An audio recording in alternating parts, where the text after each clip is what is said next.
Assalamualaikum warahmatullahi wabarakatuh.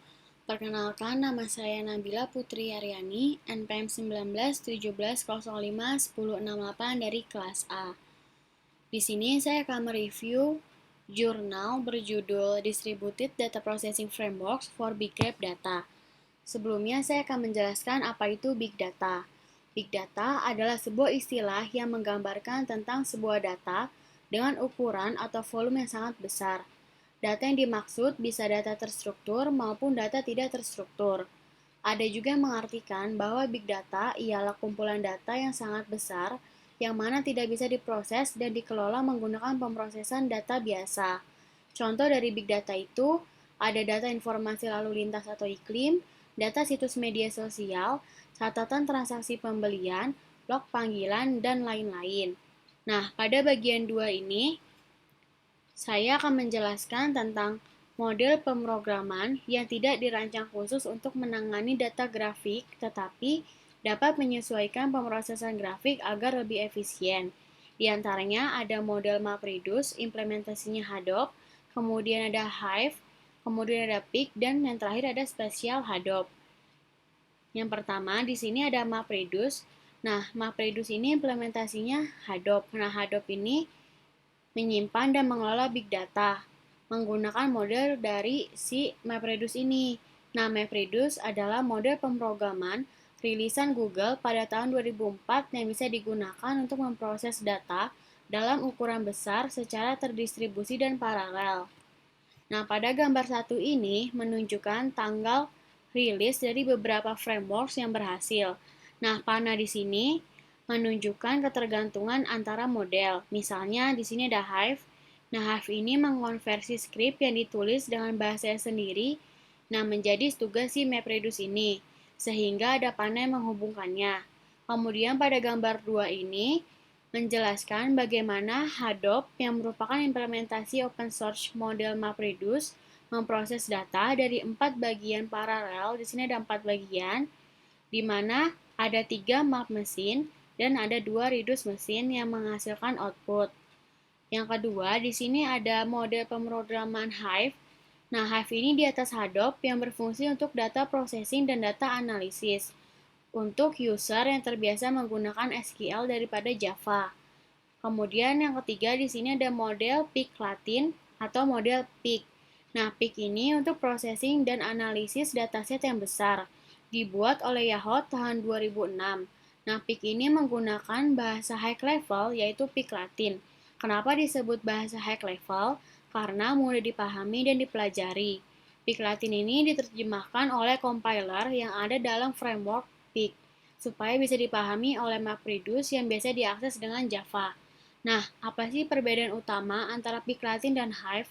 Perbedaannya di sini, Pig itu lebih bersifat deklaratif, sehingga pemrogram dapat menggunakan variabel, loop, dan klausa if-else, namun struktur dasarnya masih sama karena keduanya menerjemahkan skrip yang ditulis dalam bahasa tingkat yang lebih tinggi pada tugas si MapReduce ini. Nah, kemudian yang keempat di sini ada model Spatial Hadoop untuk data spasial, mengadaptasi beberapa struktur indeks spasial seperti R3 untuk pemrosesan query yang efisien. Nah, pada bagian 3 ini menjelaskan tentang teknik menyesuaikan Hadoop untuk pengolahan data grafik yang lebih efisien. Yang pertama di sini ada partitioning atau partisi. Nah, Hadoop ini membagi data partisi node data sehingga menghasilkan data untuk setiap vertex di grafik yang tersebar secara acak. Oleh karena itu, elemen datanya yang dekat satu sama lain dalam grafik mungkin berakhir dalam node yang berbeda. Yang kedua ada replication atau replikasi. Nah, Hadoop ini memiliki metode replikasi yang sangat simpel, di mana semua data direplikasi beberapa kali secara default tree di seluruh cluster. Nah, ini tuh merupakan ide yang bagus untuk mereplikasi data di tepi partisi, sehingga elemen data itu disimpan pada simpul komputasi yang sama. Yang ketiga di sini ada penyimpanannya atau storage. Nah, Hadoop ini menyimpan data pada Hadoop Distributed File System atau HDFS, dan HDFS ini tidak dioptimalkan untuk data grafik. Dengan mengganti penyimpanan fisik sistem dengan penyimpanan yang dioptimalkan oleh grafik, Ini akan menjaga sistem lainnya itu tetap sama sehingga efisiensi sistem dapat ditingkatkan. Kemudian, pada bagian 4 di sini, menjelaskan tentang model pemrograman berbasis Vertex yang dirancang sederhana untuk memproses grafik besar.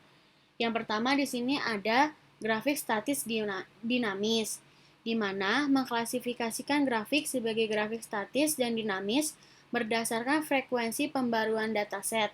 Misalnya kumpulan data grafik dalam jaringan komunikasi dan desain FLSI adalah grafik statis karena tidak sering menyisipkan atau menghapus vertex.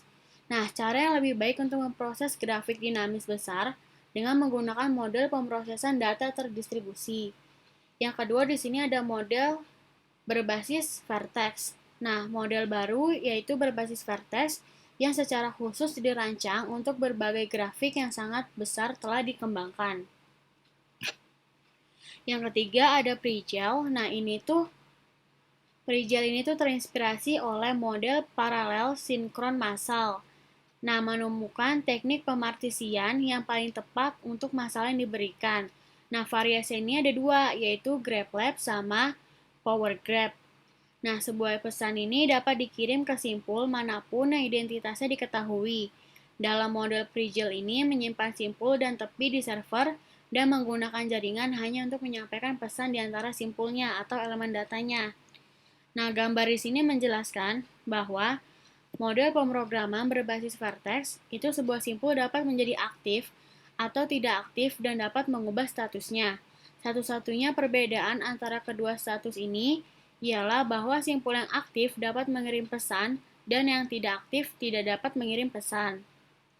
Kemudian di sini pada bagian 5 menjelaskan beberapa algoritma grafik dasar seperti PageRank dan Wake bipartite meshing dan menjalankannya pada satu node sebagai pendekatan dasar untuk melihat seberapa cepat algoritma tersebut untuk kumpulan data besar dan apakah layak untuk mempartisinya. Yang pertama di sini ada PageRank. Nah, ini digunakan oleh mesin pencari web Google yang memberikan bobot pada setiap elemen dari kumpulan dokumen yang memiliki hyperlink, di mana merupakan kompleksitas waktu dari algoritmanya seperti ini. Nah, E itu jumlah tepi dan I itu adalah jumlah iterasi. Kegunaan algoritma ini untuk menentukan peringkat halaman di web. Kemudian pada gambar ini menunjukkan total waktu proses PageRank di mana I-nya itu 100 pada satu node komputasi untuk berbagai jumlah edge dari kumpulan data orkut.com dan waktu pemuatan disk untuk kumpulan data yang sesuai. Yang kedua ada algoritma Wake bipartite meshing. Nah, ini ada beberapa algoritma yang telah dikembangkan untuk memproses Wake bipartite meshing ini, di mana di sini ada kompleksitas waktunya dan ada kompleksitas ruangnya. Sekian dapat saya sampaikan, kurang lebihnya mohon maaf. Wassalamualaikum warahmatullahi wabarakatuh.